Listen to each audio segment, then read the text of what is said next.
Hi అండి అందరికీ. రాగి చపాతీ అయితే చేశాను. అస్సలు విరిగిపోకుండా మెత్తగా దూదిలాగా ఎటంటే అటు మడుచుకునేలాగా చపాతీ ఎలా చేసుకోవాలో చూపిస్తాను. భలే పొరలు పొరలుగా విచ్చుకుంటుంది. ఆయిల్ కూడా ఎక్కువ పట్టదు. చాలా సాఫ్ట్గా చాలా బాగుంటుందండి. 2 తిన్నా సరే కడుపంతా నిండిపోతుంది. అంత టేస్టీగా ఉంటుంది. ఈ చపాతీని మరి నేను ఎలా చేశానో మీతో షేర్ చేసుకుంటాను పక్కా కొలతలతోని. దీనికోసం ఒక కప్పు వరకు రాగి పిండిని అయితే తీసుకున్నాను. అదే కప్పుతోని కప్పుంబావు వరకు వాటర్ అయితే తీసుకొని స్టవ్ ఆన్ చేసి బాణీ అయితే పెట్టుకొని హీట్ చేసుకోవాలి. దీంట్లో మీ టేస్ట్ తగ్గట్టు కొంచెం సాల్ట్ అయితే వేసుకోండి. మీరు తీసుకున్న క్వాంటిటీకి ఎంత ఉప్పు సరిపోతుందో అంత వేసుకొని 1 టేబుల్ స్పూన్ వరకు ఆయిల్ వేసుకోండి. ఆయిల్ వేసుకోవటం వలన పిండిలో తేమ అనేది త్వరగా ఆరిపోకుండా చేతికి అంటకుండా ఉంటుంది. బాగా మరుగుతున్నప్పుడు ఈ పిండిని కూడా వేసుకొని అసలు ఉండలు లేకుండా బాగా కలుపుకోవాలి. ఈ విధంగా చూపిస్తున్న విధంగా గరిటెతో చక్కగా ఒత్తుకుంటూ కలుపుకుంటే పిండి అనేది పొడపొడలాడకుండా బాగుంటుంది. ఇలా కలుపుకున్న తర్వాత స్టవ్ అయితే ఆఫ్ చేసేసి దీనిపైన అయితే మూత పెట్టి ఒక 5 నిమిషాల పాటు అలా వదిలేయాలి. అసలు దీన్ని చల్లారిపోనివ్వకూడదు. చల్లారిపోతే రాగి చపాతీలు చేసుకోవడానికి వీలుగా ఉండదు. వేరే ఒక గిన్నెలోకి షిఫ్ట్ చేసుకున్న తర్వాత ఈ పిండిని బాగా మద్దం చేసుకుంటూ బాగా కలుపుకోవాలి.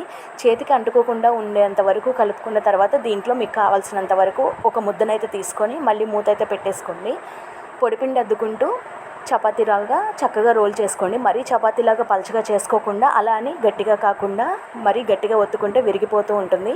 కాస్త మెత్తగా చూపిస్తున్న విధంగా చక్కగా ఒత్తుకోండి తిప్పుకుంటూ. ఇలా ఒత్తుకున్న తర్వాత ఏదైనా ఒక మూత తీసుకొని మీకు కావాల్సిన షేప్లో కట్ చేసుకొని ఆ తర్వాత ఎక్సెస్ పిండిని అయితే తీసేసుకొని ఇక గుండ్రంగా ఉన్నవన్నైతే బాగా హీట్ చేసిన పెనం మీద అయితే ఈ చపాతీని అయితే వేసుకోవాలి. ఇలా చపాతీని హీట్ అయిన పెనం మీద మాత్రమే వేసుకోవాలి. మిగతా చపాతీలన్నీ కూడా ఆరిపోకుండా వేరే ఒక ప్లేట్ బోర్లించుకొని పక్కన ఉంచుకోవాలి. తడి క్లాత్తో తీసుకొని పైనుంచి అద్దుతూ ఉంటే చపాతీ అనేది చక్కగా కాలుతూ ఉంటుంది. ఎక్కువ ఆయిల్ కూడా పీల్చకుండా ఉంటుంది. రాగి చపాతీకి అసలు ఆయిల్ ఎక్కువ పట్టదండి. ఏదో వేసామా అంటే వేసామన్నట్లు మాత్రమే ఉండాలి. ఆయిల్ అయితే ఎక్కువ తీసుకోదు. లైట్గా మాత్రమే వేసుకోవాలి. ఈ విధంగా 2 పక్కల కూడా కాస్త హీట్ అవ్వనిచ్చాక కొంచెం కొంచెంగా బబుల్స్ వస్తూ ఉంటాయి. కాస్త వేడవుతుంది అన్నప్పుడు బాగా ఒత్తుకుంటూ ఇలా తిప్పుకుంటూ ఉండండి. చక్కగా పొంగుతుంది చపాతీ అనేది.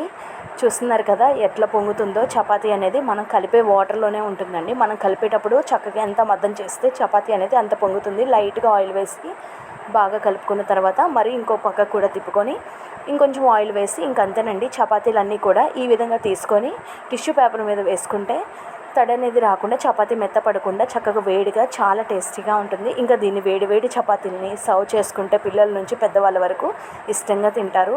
చూస్తున్నారు కదా ఎంత ఫ్లిప్ అయిపోతుందో చపాతీ అనేది. అస్సలు విరిగిపోదండి. తప్పకుండా మీరు కూడా ట్రై చేయండి. నేనైతే ఇక్కడ బీట్రూట్ కర్రీతో అయితే తింటున్నాను.